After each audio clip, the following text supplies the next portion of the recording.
Hey guys, tonight we're wandering into one of the weirdest corners of medieval life. The strange things people actually did for fun. Spoiler alert. There were no phones, no Netflix, and definitely no escape rooms. So what did people do? Well, they raced pigs, wrestled for cheese, and believed farting contests were a valid form of entertainment. It was a world where boredom met creativity in the most unpredictable ways. So, before you get too cozy, take a second to like the video and subscribe, but only if you genuinely enjoy this strange little corner of quiet storytelling. And drop a comment with where you're listening from and what time it is for you. It's strangely comforting to know who else is drifting off with us around the world. Now get comfortable, let the day melt away, and we'll drift back together into the quiet corners of the past.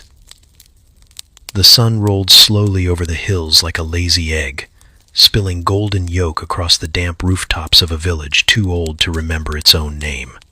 Smoke curled from crooked chimneys, not in any real hurry, and the mud in the street squelched with the sort of noise that made you question your life choices if your bare foot landed in it. And somewhere in the distance, the rooster didn't crow. He was awake. He just didn't feel like it. Perhaps he had laryngitis, or an existential crisis.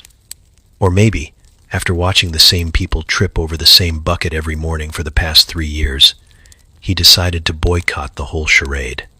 Whatever the reason, the silence was noticeable, which made the sound of the baker's boy falling off the stool all the more dramatic. A loud thud, followed by a string of words he'd absolutely deny saying in front of his mother, echoed through the bakery as he rubbed the side of his head and blamed the oven for existing. The bakery itself was still warm from yesterday's coals, and the air inside smelled like sleep and flour and someone's forgotten sock. A lump of dough sat stubbornly on the counter, refusing to rise out of pure spite, and the baker, an old man with arms like tree trunks and a temper like a thundercloud, snored loudly behind the sacks of rye. Outside, the village stretched awake one joint at a time. A dog scratched its ear against the side of a cart. A pig sneezed. A cow named Gertrude, still half asleep, wandered into someone's laundry. No one noticed. Or if they did, they decided it wasn't their business. 2 elderly women sat on a bench near the well, wrapped in shawls and opinions. One of them had already commented that the sun was too bright and probably a bad omen. The other was convinced the missing rooster crow meant someone had died, or would die, or had just forgotten to wind the sun properly. She wasn't clear on the theology, but she was certain it involved goats. A boy with a mop of hair and a tunic, 2 sizes too big, tiptoed past the church, holding a bucket with 1 fish in it. The fish looked judgmental. The boy looked guilty. He was supposed to deliver it to the reeve, but he was thinking very seriously about eating it himself, scales and all. He passed the tavern just as a bleary-eyed man stumbled out, 1 boot missing, a chicken under his arm, and a daisy tucked behind 1 ear. The chicken looked concerned. Meanwhile, the rooster, whose name no one remembered because no one had bothered to name him, stretched 1 wing, fluffed his feathers, and stared down at the village from the thatch roof of the blacksmith's shed. He watched the baker's boy burn his finger. He watched a child fall into a puddle and not get up because he was pretty sure if he stayed there long enough someone might bring him a plum.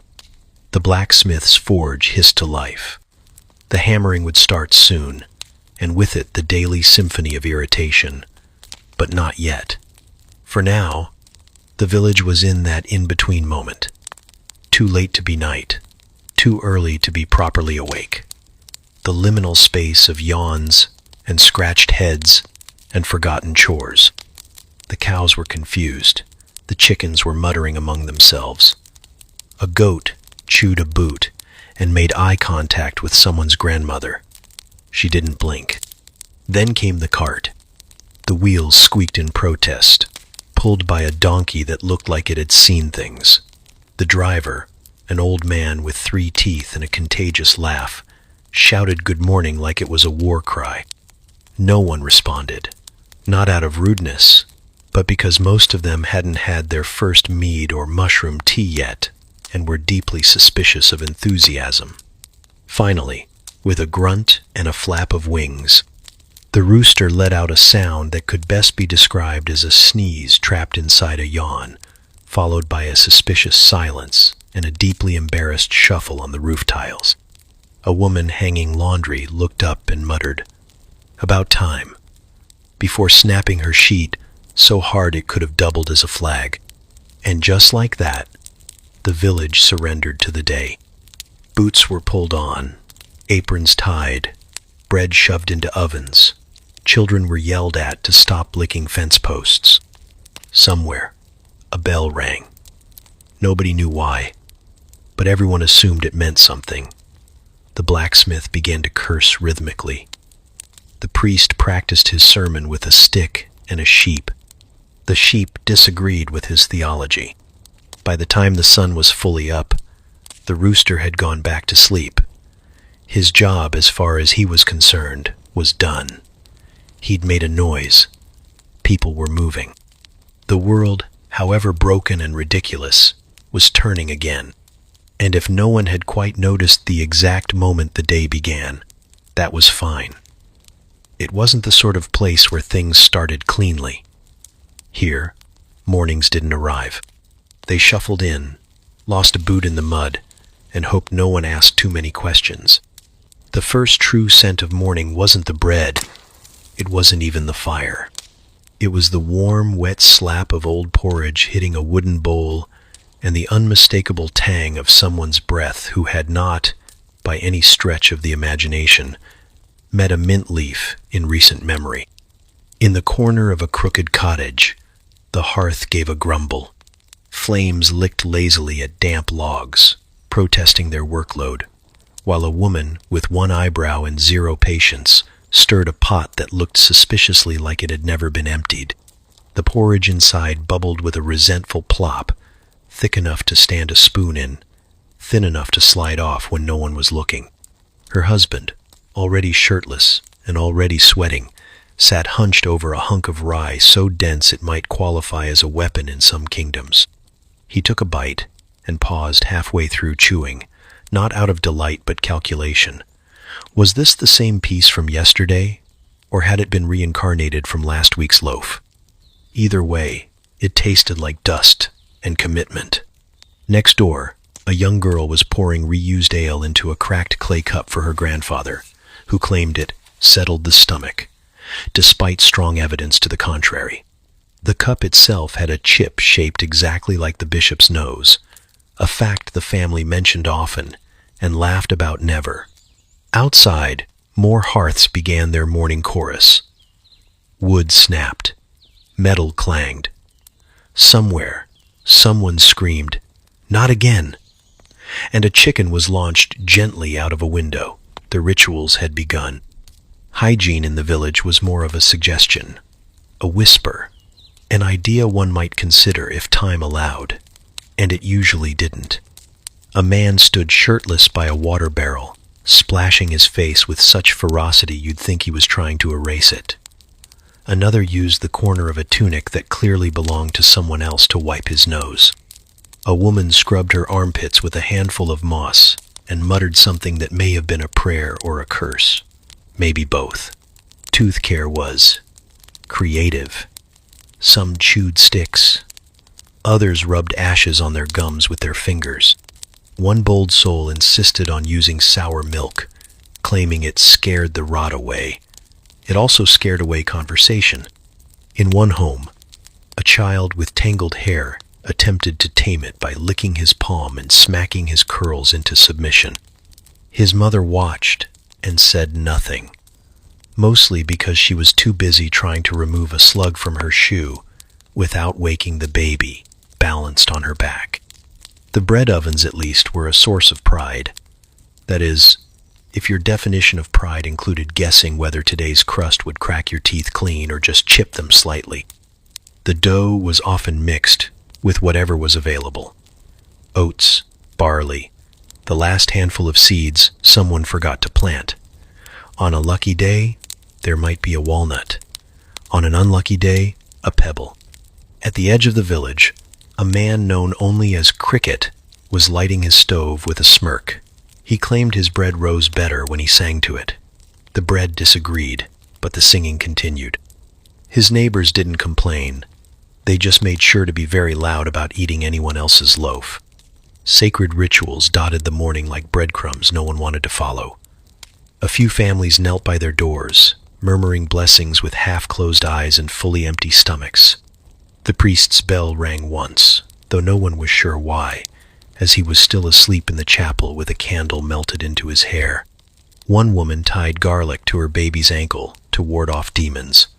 Another spat over her left shoulder after feeding the dog, just in case. A boy rubbed mud on his forehead for strength, then promptly tripped over a bucket and blamed the mud for not working fast enough. There was something both chaotic and deeply comforting about these rhythms. Everyone had a part to play, even if their part involved burning the stew, cursing the cat, or waking up with half a beat in their bed. No one knew how these habits started. They simply were. Passed down, picked up, misunderstood, misused, and stubbornly repeated. By the time the sun climbed higher, the air was thick with smoke, salt, and hope that someone, somewhere, had a clean spoon. The porridge had begun to solidify into something resembling glue. The reused ale was already room temperature, which was not a compliment. And the bread? The bread was cooling on crooked shelves, daring anyone to complain. Morning had arrived fully now, not because the rooster said so, and not because the clock struck anything. There were no clocks, and the rooster was still offended. No, the day began when breath turned to chatter, and smoke rose from hearths, and people, despite everything, got on with the business of surviving. One crust, one cough, and one sacredly strange ritual at a time. They gathered like clockwork. Not the loud kind of gathering with shouting and barrels and broken fiddles. No, this was quieter, sharper, more dangerous. A semicircle of old women planted themselves near the well, just after sunrise, armed with shawls, strong tea, and sharper tongues than most swords in the village. Their backs were hunched, but their hearing, impeccable. Their knees ached, but their memories, flawless, especially when it came to other people's worst moments. The well itself had been there longer than any of them. It sagged slightly to the left and creaked when the wind changed. Like it, too, was trying to chime in on the gossip. A wooden bucket swung lazily on its frayed rope, listening in as if it had ears. Bertha was always first. A widow since the flood of 21. Not the big one, the smaller one that only knocked over the pig shed. She arrived with her oat cakes tucked in a cloth napkin and her lips already pursed. Her gossip didn't warm up. It came out hot, fast, and slightly burned. "Did you see the baker's wife?" she asked no one in particular. Wearing yellow. At her age, bold. Martha, who was once a midwife and now just a professional skeptic, sniffed. Bold or desperate? "I heard," said Agnes, the smallest and perhaps most dangerous of the trio, "that she's sweet on the cooper, always asking for barrels she don't need." The well creaked in agreement. Or maybe it just shifted. Either way, the mood thickened like stew left too long over fire. "Barrels she don't need," Bertha repeated, tearing off a corner of her oat cake with more force than necessary. That's what got her sister in trouble too, always needing things she didn't need. They all nodded. The kind of nod that carries the weight of at least 4 decades of silently judging people who walked too fast, smiled too wide, or enjoyed anything too enthusiastically. A 4th woman joined, limping slightly and dragging a stool she claimed belonged to her late husband but clearly hadn't, unless he'd been child-sized. This was Elspeth, who only spoke when she could no longer keep it in, which wasn't often. She sat, unfolded a suspiciously dry apple, and said, "I saw the priest leave the tavern last night with hay in his beard." There was a silence so heavy, even the birds paused. "With hay?" Martha asked, and a bruise on his forehead. The oatcakes stopped mid-air. Agnes blinked like she'd just received divine confirmation. "Well," said Bertha slowly, "he did give quite the sermon on temptation last week. Said we must all be tested." "Maybe he meant himself," said Elspeth, biting her apple and chewing it like a statement. A donkey passed behind them, braying loudly and dragging a cart full of nothing. They didn't even look. The donkey was not their concern today. Today, it was the priest, the cooper, the baker's wife, and the woman from 2 cottages down who was seen planting something in the garden after midnight. "What sort of herb grows at that hour?" Martha asked with raised eyebrows. "The sort that gets your chickens to lay twice as fast," muttered Agnes. "The sort that gets your husband to speak less," added Bertha. They all sighed, not wistfully, strategically. A young girl approached the well with a bucket too large for her arms. Her eyes were round with fear. She greeted them with a quiet morning and reached for the rope. "Careful," Bertha warned. "That rope frays more every day." "And if it snaps," Martha added, "you'll end up in the well and hear everything we said twice." The girl nodded too quickly, nearly lost her grip on the crank, and retreated the moment the bucket hit the edge. She spilled half the water on her dress and didn't even look back. Agnes watched her go. "That one's too quiet. Quiet ones always marry wrong." Elspeth grunted. "Quiet ones listen too much, just like us." There was a rare moment of laughter, dry, dusty, the kind that didn't shake shoulders but rustled shawls. They rarely admitted it, but there was affection buried under the layers of judgment and oat crumbs. A kind of sisterhood formed not by love but by repetition, survival, and the shared understanding that everyone, eventually, gave them something to talk about. They moved on to pigs next. The big one near the churchyard had gotten loose again and eaten half a salter before someone chased it off with a broom. They debated whether that made the pig holy or blasphemous. Elspeth suggested it was both and that some men in the village weren't so different. More oatcakes were passed around, some dipped in tea. Others simply gnawed on for something to do. No one asked for recipes. They were all made with the same 3 ingredients anyway: oats, heat, and mild resentment. By the time the sun was high enough to warm the edge of the bench, the women had covered everything from who was limping too suddenly to who was smiling too often. They weren't always right. They weren't always fair. But they were always, unfailingly, watching. And tomorrow, they'd be back. Same time, same well, same oatcakes, and someone new to talk about. Inside the manor, where the walls leaned ever so slightly like they'd grown tired of holding secrets, a young scribe sat hunched over a wooden desk, far too noble for his level of talent. His name was Lionel, though some in the manor had taken to calling him Blot, not out of affection, but because he'd once spilled an entire inkwell into the bishop's sleeve, and no one had ever truly moved on.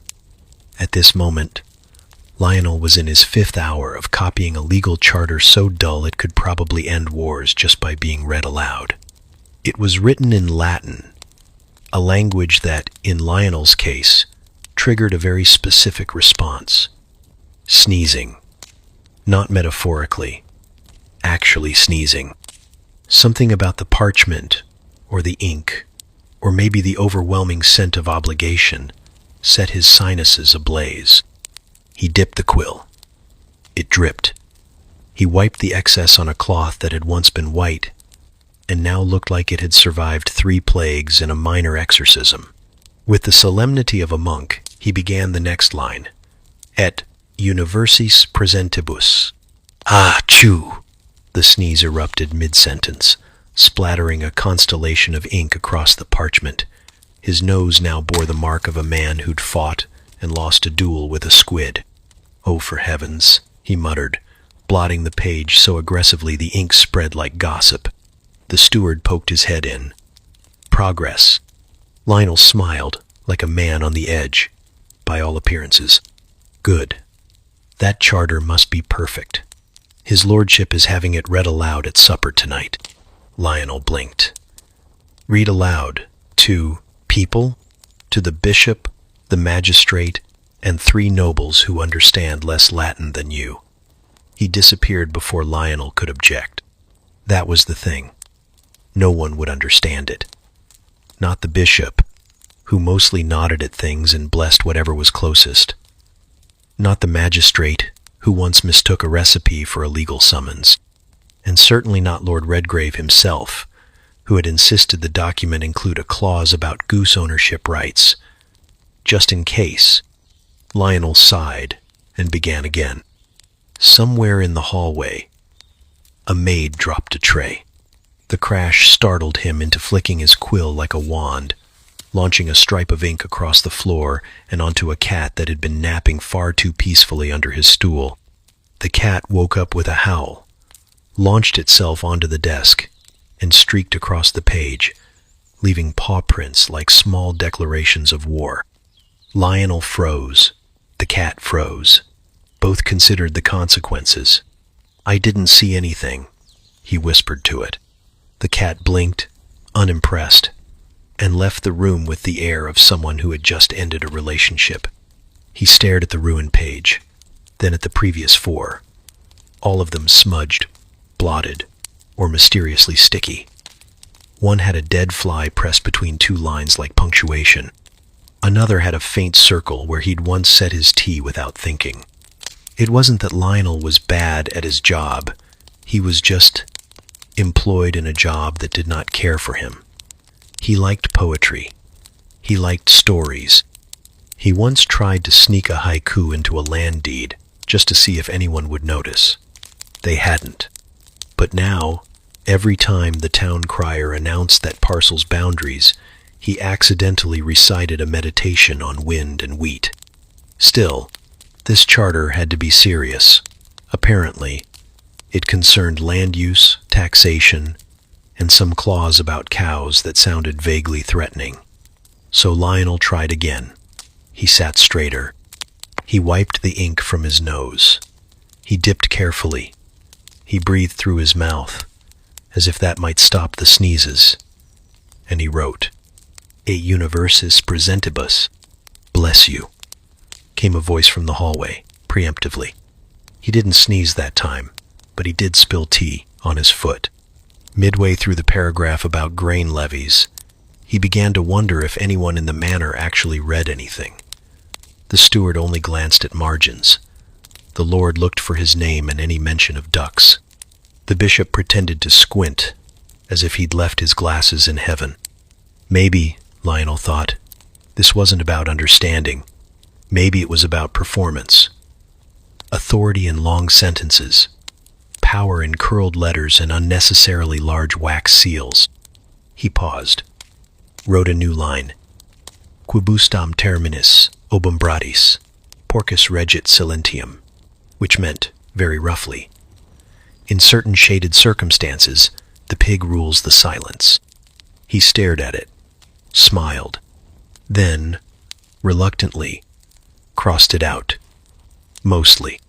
By late afternoon, his desk was surrounded by a graveyard of crumpled parchment, a half-eaten oat biscuit, and a mouse that may have been reading over his shoulder.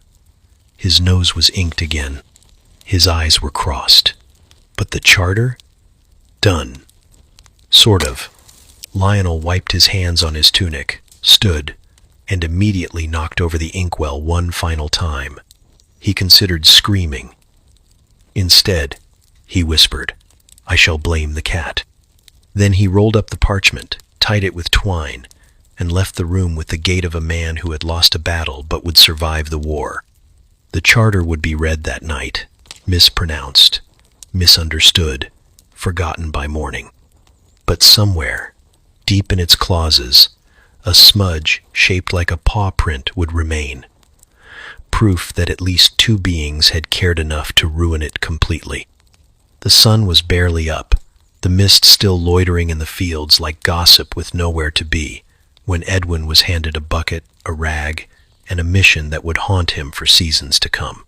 "Go milk Gertrude," the stable master had said, wiping his hands on his apron like he'd just gifted Edwin a sacred rite. "She's in a mood today. Be gentle." Gertrude was always in a mood. Sometimes that mood was sleepy disdain. Other times it was outright war. She was the only cow in the village with her own nickname among the children, the Throne of Doom, and her stare had been known to make grown men reconsider their professions. Still, Edwin nodded like a fool and accepted the task, mostly because saying no would have meant scrubbing the latrines instead. At 16, he was an apprentice in everything and a master of nothing. He had once tripped over his own shoe while standing still. Today, he was about to learn how to milk a cow. He approached the barn with the reverence of a man entering battle. Birds chirped overhead, unaware. The rooster finally crowed, as if to say, "This is going to be good." Inside, Gertrude stood like a statue carved from indignation and hay. She did not look at Edwin. She looked through him. Her eyes narrowed. Her tail flicked. "Morning," Edwin said softly, trying to sound confident.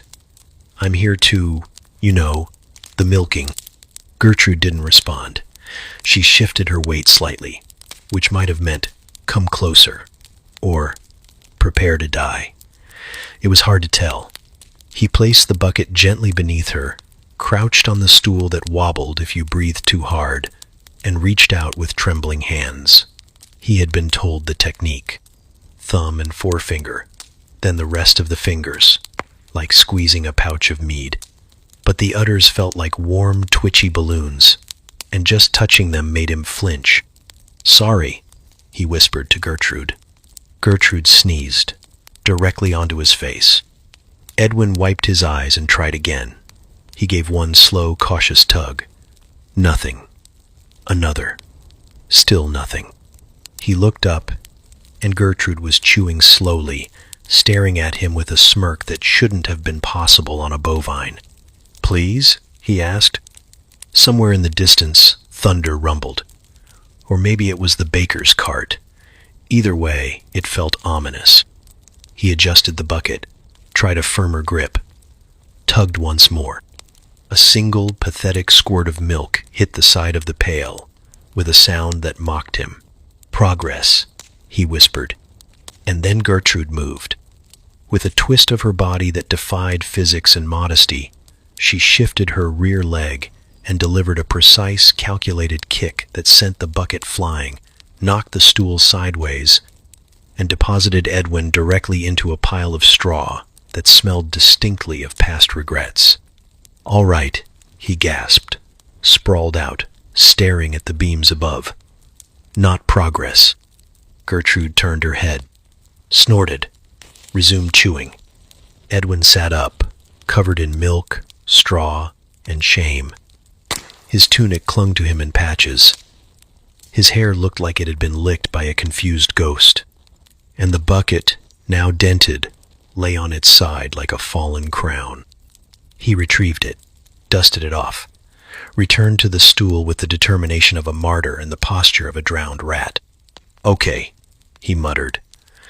Again, this time, he tried humming, a soft, nervous tune that sounded vaguely like a lullaby and a funeral march at once.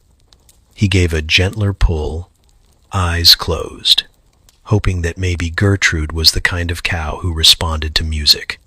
To his surprise, she stayed still. A thin stream of milk began to trickle into the bucket.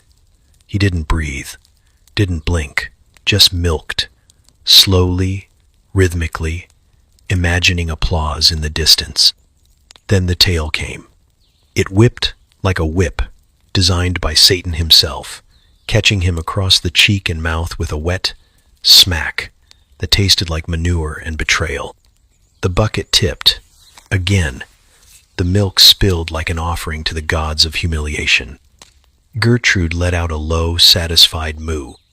By the time the stable master returned, Edwin was slumped against the barn door, defeated, his hands sore, his shirt stained, and his expression one of quiet trauma. "Well?" the stable master asked, arms crossed. Edwin looked up. "She gave me something. Milk. Mostly contempt." The man chuckled, then glanced at the cow. "She only respects two people, the priest and the old widow who feeds her honey oats on Thursdays. Everyone else is just a target." Gertrude snorted in agreement. Edwin stood, handed over the dented bucket, and wiped his hands on what was left of his dignity. He wouldn't say he learned how to milk a cow that day, but he did learn how not to, which, in most villages, counted for something. And Gertrude? She stood regal and unbothered, queen of the barn, guardian of udders, watching the boy retreat with her tail swishing in slow, victorious arcs. The sun hadn't climbed too far when the village children were released into the fields with what the adults generously referred to as important work.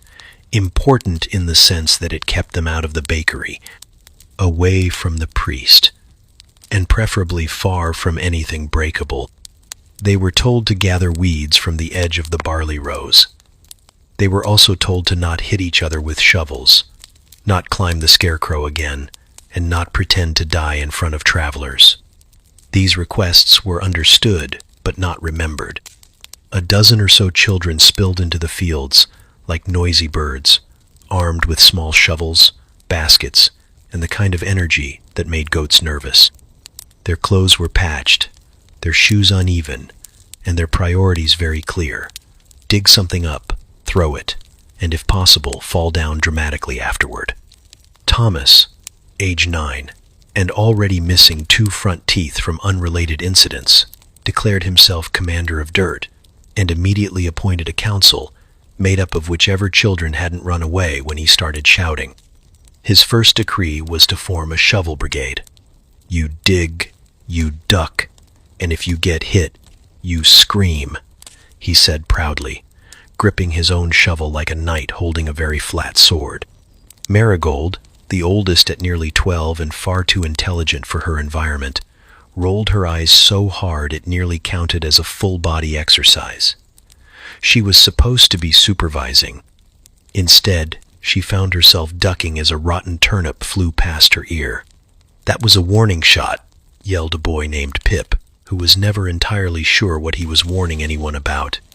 The battle began soon after. It was not a battle for land or glory or honor. It was a battle for boredom, for attention, for who could yell, "I've been struck," with the most theatrical flair while crumpling to the earth like a wounded bard. Turnips became ammunition. Clumps of damp soil were grenades. Sticks turned into staffs, and someone fashioned a helmet out of a cracked bucket and half a bird's nest.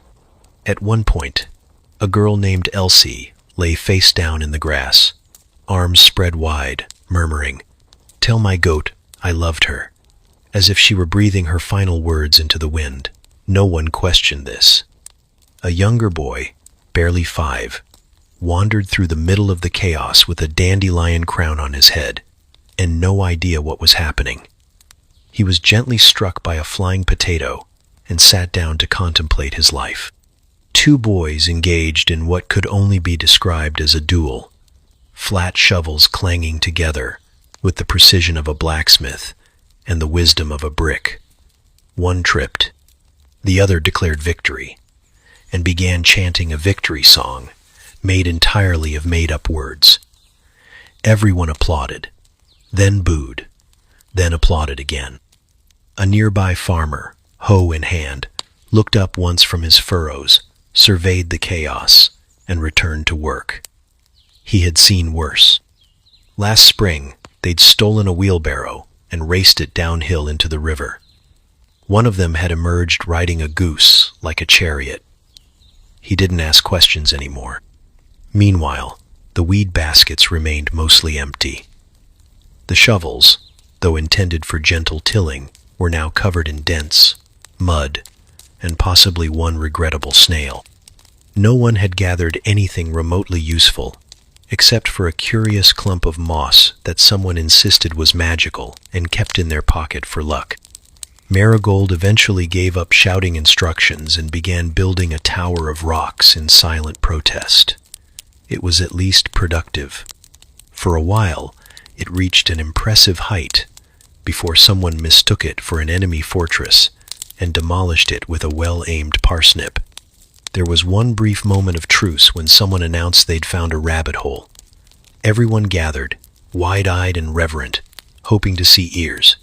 The rabbit did not appear. Instead, they argued over what to name it. Suggestions included Sir Flop, Mud King, and Dirt Jesus. No decision was made. The sun climbed higher, casting long shadows over the field where children lay sprawled like fallen soldiers, clutching their sides and laughing. They were stained with grass, dust, and several substances best left unidentified. Their hands were blistered, their hair full of burrs, and their faces glowing with the satisfaction of a good, pointless fight. A bell rang faintly from the village square. To lunchtime. There was a collective groan. Not because they weren't hungry, but because the war had been just getting good. Still, they rose, shaking off dirt and honor, and made their slow retreat back through the fields. Thomas walked with a limp he absolutely did not have 10 minutes earlier. Marigold carried a single weed in her basket, symbolic more than useful. Pip clutched a lump of turnip like a trophy. Gertrude the cow watched them pass with deep, bovine judgment. Back in the fields, the overturned soil bore the marks of a morning well wasted. Small footprints, broken roots, the scattered remains of vegetables pressed into service as weapons. The weeds still stood tall, but so did the stories. Midday in the village didn't arrive with a bell or a whistle, or even much certainty. It arrived in stomachs, grumbling ones, growling ones, small ones that echoed like a cave when poked. It arrived in the way a man wiped sweat from his brow and looked toward the sun, hoping it was late enough to justify chewing something, anything, even if it had bark in it. Lunch, as a concept, was more of a hope than a plan. Some families prepared for it like a ritual. Others stumbled into it like a trap. And many, especially the children, simply accepted that it would be whatever you could catch, steal, find, or chew fast enough that no one could question it. In the bakery, what little bread remained from the morning was crusted, hard, and slightly warm, if you held it under your armpit long enough. The baker's apprentice gnawed on a slice while pretending to sweep. It tasted like flour, smoke, and apology. Out in the pasture, 3 boys argued over the last scoop of stew in a wooden bowl. The stew was gray, suspiciously gray. No one could recall what had gone into it, but one swore it had been turnip, another insisted beetroot, and the third just muttered, "bones," and refused to elaborate. They decided the only fair way to settle it was a race to the nearest tree and back. The winner choked it down while the others watched in a mix of envy and concern. By the well, an old woman unwrapped a cloth and revealed a hunk of cheese so aged it had developed a personality. It smelled like foot and defiance. She cut it with a knife that had seen better centuries, popped a piece in her mouth and declared it tangy, which was generous. A dog sat nearby, hopeful. She offered it a crumb. The dog sniffed it, then left. A little girl with dirt on her chin and daisies in her hair tugged a radish from someone else's garden. She looked both ways, then bit it in half. It was peppery, sharp, and deliciously forbidden. She wiped her mouth with her sleeve, stashed the other half in her pocket for later, and skipped away like a criminal with no regrets. The tavern naturally had food, if you could pay, which most couldn't. But the tavern keeper's son had a soft spot for sob stories and wide eyes. He slipped 2 boiled eggs and a piece of stale pie to a passing widow who claimed she hadn't eaten since Tuesday. It was Thursday. She winked as she walked away. Some meals were more creative. A boy named Lyle carried a squirrel he claimed he found already like that. His plan to roast it was interrupted by his mother, who confiscated it and buried it under the herb patch, muttering something about curses. He made do with a clump of sorrel and an apple he dropped twice. Near the church steps, 2 girls took turns licking honey off a twig. They'd found it near the beekeeper's fence and claimed it had just fallen off. It hadn't, but they were fast, and the beekeeper was old, and so the honey belonged to fate now. They giggled between licks, sticking their fingers into the jar they had not stolen, just adopted. An apprentice blacksmith, covered in soot and pride, munched on a roasted onion like it was a prize. No bread, no salt, just onion. His breath cleared a 6-foot radius around him, and he liked it that way. He called it warrior seasoning. Out by the edge of the woods, an old man cooked something in a pot over a low fire. No one knew what. He never said. Sometimes he whistled while stirring. Sometimes he just stared into the pot like it was whispering secrets. Once, someone peeked in and saw a bird foot and what might have been a pear. No one asked twice. Not all meals were found on the ground, or stolen, or questionable. In one cottage, a mother handed out slices of oat cake and boiled carrots, calling each child by name like they were noble guests. The food wasn't much, but the children beamed like royalty. One boy even bowed before biting his carrot. She curtsied in return. By mid-meal, the air was filled with the sounds of chewing, slurping, spitting, and one faint argument over who had licked which cheese first. It was not elegant, it was not clean, but it was lunch. A man on the road stopped for a handful of roasted barley from a pouch on his belt. It tasted like burnt earth, but he didn't complain. Another traveler gnawed on a heel of bread he'd been saving since the last village. He offered a bite to his mule, who declined. The children who had nothing played a game with a walnut shell and 2 pebbles, pretending it was a feast. One of them mimed drinking soup. Another declared her rock was too spicy. They all agreed it was the best lunch they'd never had. Eventually, bellies quieted. Crumbs settled in corners. Lips were wiped. Teeth were picked. And across the village, people returned to their tasks with the slow satisfaction of survival. Because in the end, it didn't matter what it was, or where it came from. If you could catch it, chew it, or bluff your way through eating it, then it was lunch. And that was enough. The shoemaker's cottage sat crooked near the edge of the square. A squat little place with one shutter permanently askew, and a front step that creaked in protest whenever anyone walked on it, especially the shoemaker himself, who was known for having the heaviest, slowest footsteps in the entire village. Some said it was because he walked on purpose, some said it was the shoes, and others said it was simply the weight of a man carrying years of quiet rebellion in his arches. Inside, the air smelled of leather, dust, and secrets. Sunlight filtered through a cracked window, spotlighting motes that danced lazily above a cluttered workbench littered with scraps, thread, and half-finished boots. It was a place of industry, of craftsmanship, of whispered snores that, if you listened closely, didn't quite belong to a busy man, because the cobbler was not stitching, or hammering, or measuring, at least, not in any way that produced footwear. He was curled under the bench. Shoes surrounded him like tiny, mismatched guards. A boot with a hole in the heel. A slipper missing its twin. A sandal with a buckle so rusted it had become a philosophical question. The cobbler lay on his side, hat tipped low, mouth slightly open, one hand tucked under his cheek as if he'd slipped into childhood mid-task. His chest rose and fell in the kind of slow, deliberate rhythm that suggested a man very much not awake and very much not bothered about it.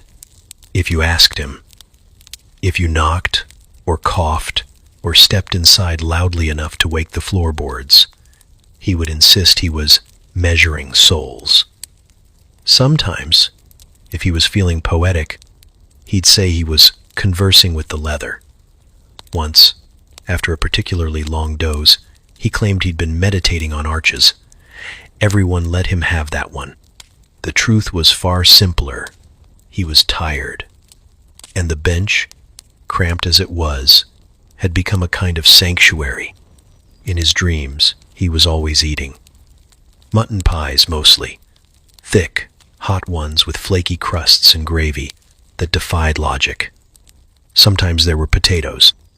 Sometimes a flagon of ale that refilled itself, as if the dream knew just how much he'd need.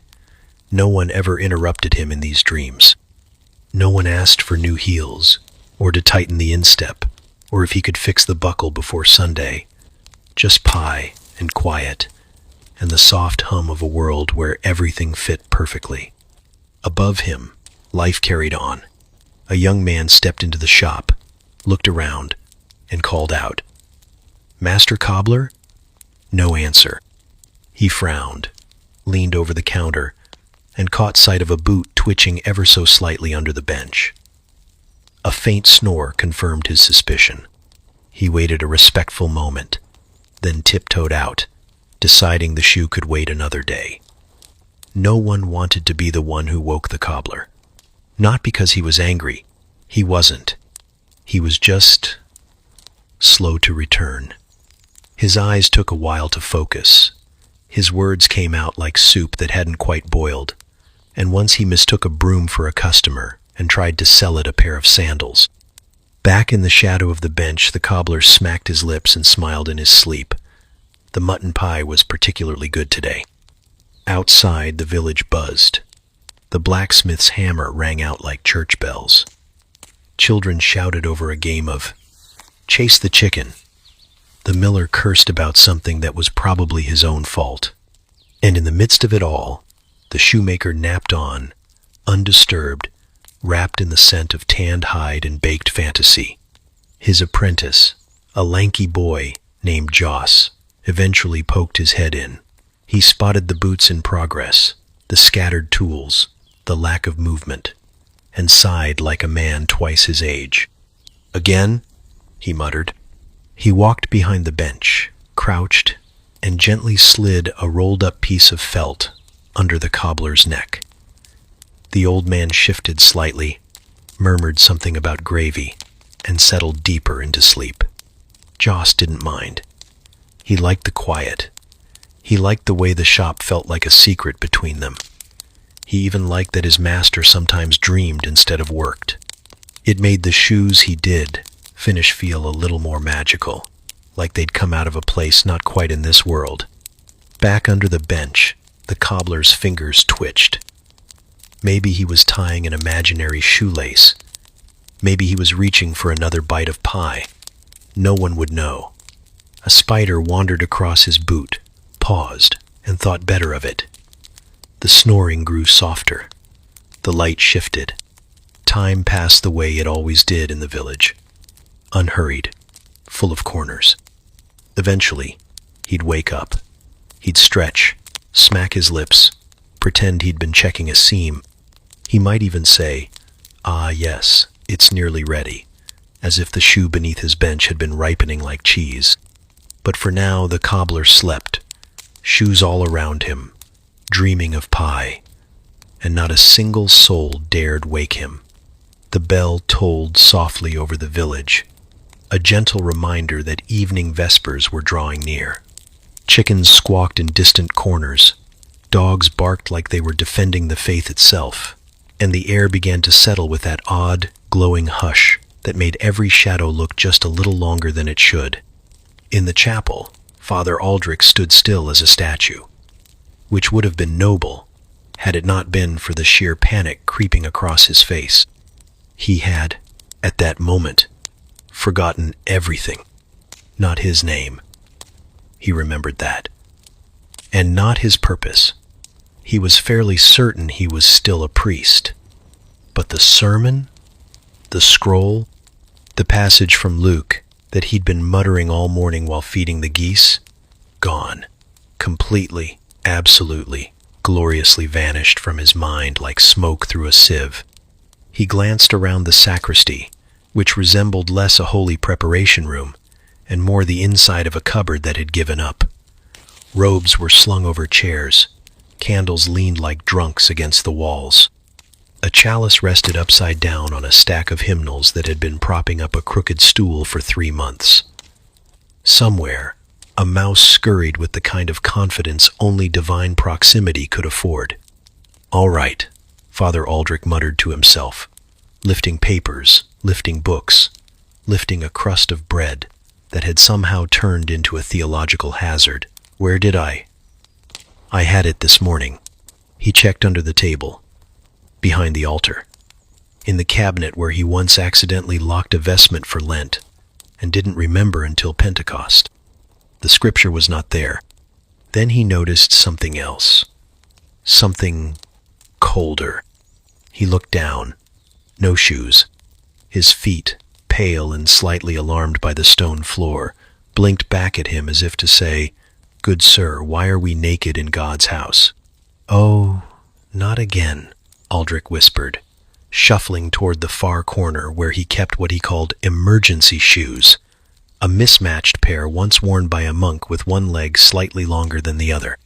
He slid them on with the resignation of a man who knew both fashion and symmetry were sacrifices made long ago, in service to a higher calling.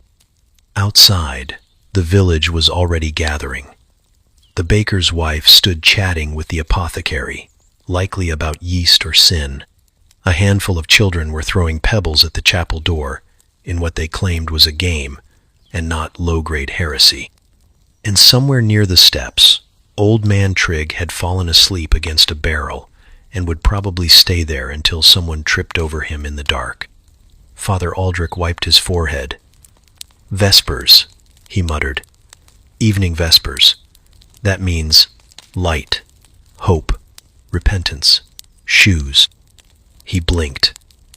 No, he had shoes now. Wrong thread. He grabbed the nearest Bible, flipped through it like he was looking for a recipe, and landed on something vaguely familiar. Loaves, fishes. Yes, he'd make it about abundance, about trusting the process, about how, even when things seem lost, something greater finds its way. Perfect, he thought, symbolic, relevant, vaguely edible. As he straightened his robe and tucked the candle wax stains into a fold no one would see, he muttered a short prayer, not to remember the sermon, but to survive it. His memory had never been strong. Once, he'd accidentally read a marriage blessing over a baptism.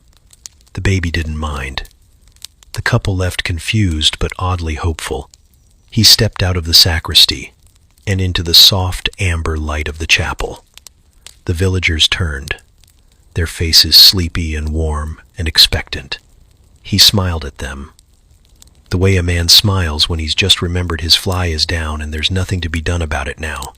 "Good evening," he said, voice echoing just slightly more than intended. "Tonight's reading is about trust." He held up the Bible like a shield. No one could see the page.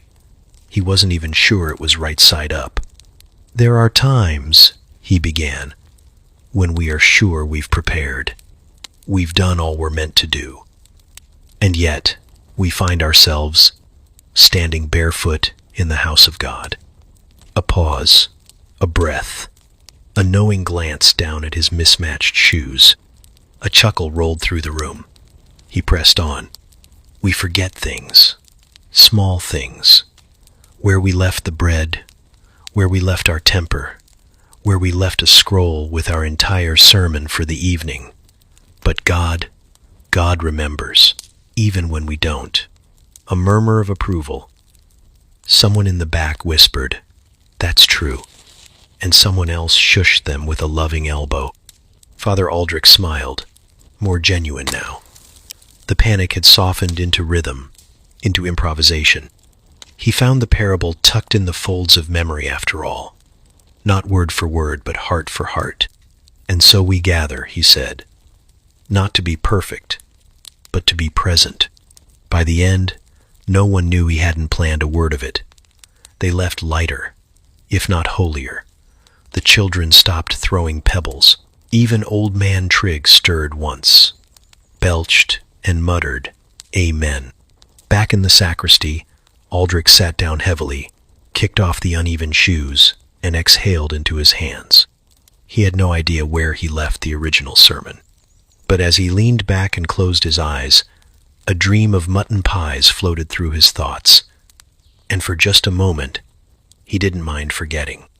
In the beet field just beyond the village, where the soil clung to your boots like it had abandonment issues, love, or something wobbling in that direction, was happening.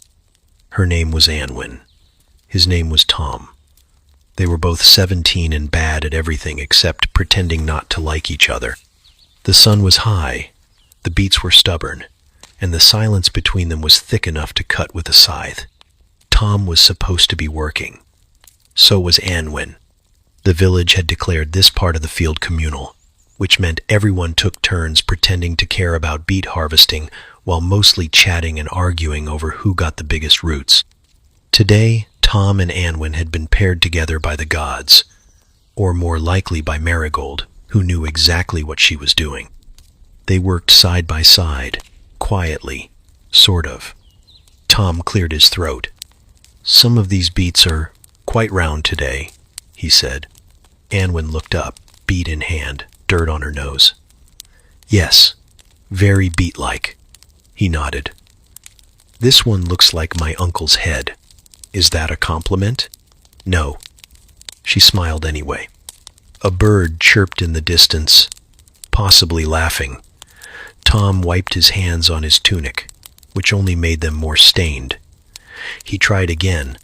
"I saved you a good one," he said, holding up a beet with a lopsided grin carved faintly into its skin. "Looks like it's smiling."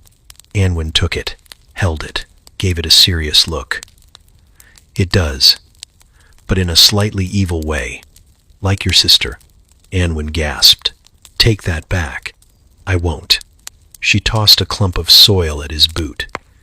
He dramatically fell backward into the soft earth, arms spread like he'd been struck by a lightning beat. She laughed, too loudly.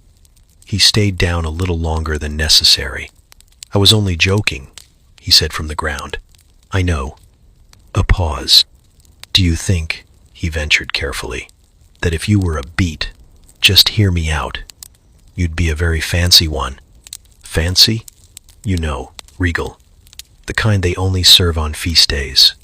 Anwin sat back on her heels. "And you'd be the one with the wormhole." "Charming." A cart rattled by on the nearby road. Neither of them noticed. She plucked a leaf from a nearby plant and twirled it. "My mother says I shouldn't talk to boys in the field. My mother says I shouldn't talk at all. And yet, here we are." "Do you talk to other boys?" he asked too quickly. Anwin raised an eyebrow. "Do you ask that of every girl who throws dirt at you?" "No, just the ones who catch my eye while elbow, deep in tubers." She flushed, not visibly, but in the way she blinked a little slower and looked away like she suddenly remembered how interesting dirt could be. "I don't talk to many boys," she said after a moment. "Most of them don't say anything worth hearing." Tom tried not to smile so big it scared the birds. "I once wrote a poem," he offered, "about turnips." Anwin lit up. "Recite it." "It's terrible. All the best ones are." He sat up, wiped his hands, and with all the dignity of a farmer knight, he cleared his throat. "O turnip stout, and pale, and round, thy leaves like hats upon the ground. Thy flesh is firm, thy spirit true. But still, I'd rather look at you." He looked at her. She blinked. then snorted, then laughed, until she had to hide her face in her apron. "You're an idiot," she said between giggles. "You liked it. I loved it. But if you ever say it out loud again, I'll bury you in beets." Romantic. They sat there for a moment, not touching, not moving, just a shared silence filled with beat breath and awkward potential. In the distance, a goat bleated. "I like goats," Tom said. Anwen tilted her head. "That was smooth. I'm warming up. My father would kill you. I'm very fast. He's got a crossbow. I'm not that fast." They grinned at each other, and it was the kind of grin that made the rest of the world slightly blurry for a few seconds.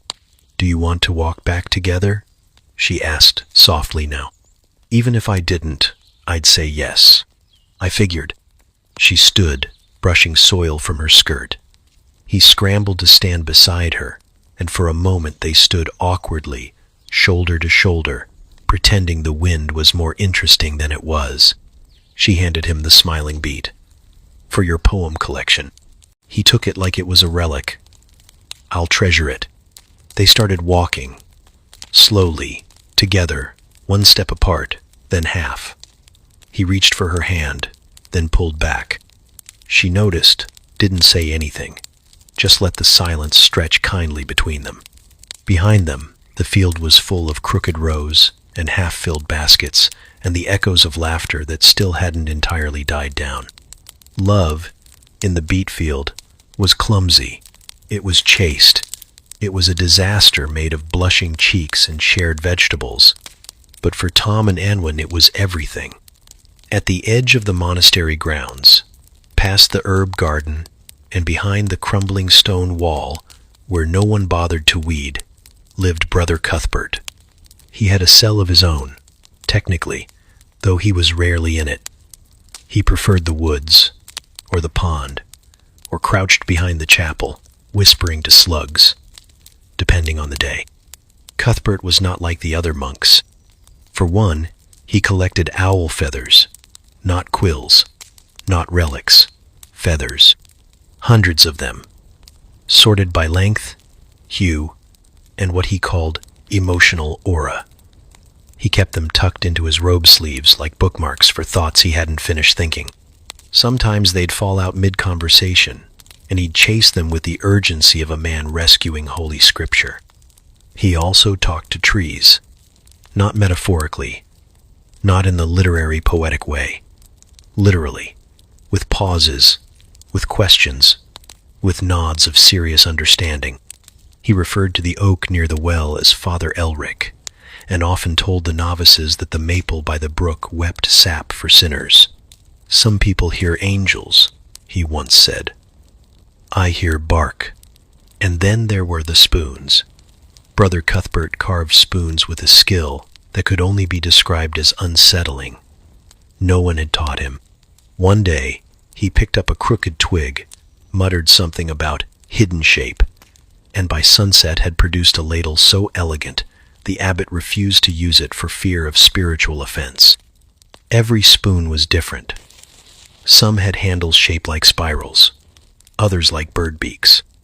One had the faint face of a woman etched into its bowl, and no one could look at it too long without feeling like they owed her an apology.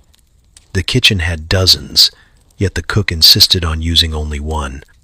The rest were for show, or possibly for defense, depending on her mood. No one really knew where Cuthbert had come from. He arrived one misty morning with a satchel of moss, 3 acorns, and a carved badger he claimed could smell sin. The abbot, having once spent 6 hours chasing a goose through the cloister, decided he had no grounds to turn anyone away, and welcomed him. Since then, Cuthbert had become both a curiosity and a legend. Novices whispered that he once healed a pigeon with just his breath. Others said he'd been struck by lightning twice and thanked the sky both times. A few insisted he kept a journal written entirely in bird footprints. When asked, he only smiled and said, "Some truths are feathered, The villagers regarded him with a blend of reverence and alarm. Children left him offerings of dandelions and buttons. Old women crossed themselves when he passed, but asked for talismans, just in case. Young men dared each other to ask him questions like, "What do you dream about?" and then fled when he actually answered. "Mostly echoes," he once said. Sometimes, jam. One day, the abbot tried to assign him a formal duty. Script copying.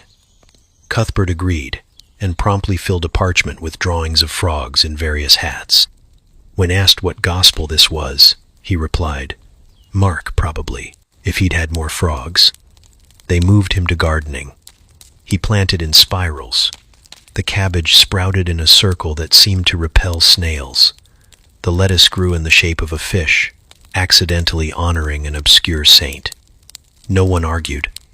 The produce was excellent. And yet, for all his oddness, Cuthbert was beloved. He never missed morning prayers, even if he arrived wearing a crown of thistles or dripping wet from some silent encounter with the stream. He listened better than anyone. When Brother Alwyn's mother died, Cuthbert sat with him all night, saying nothing, just whittling a spoon shaped like a weeping willow. He once scared off a bandit with a long stare and a handful of dried mushrooms. The bandit returned a week later to return a borrowed staff and ask if Cuthbert could bless his goat.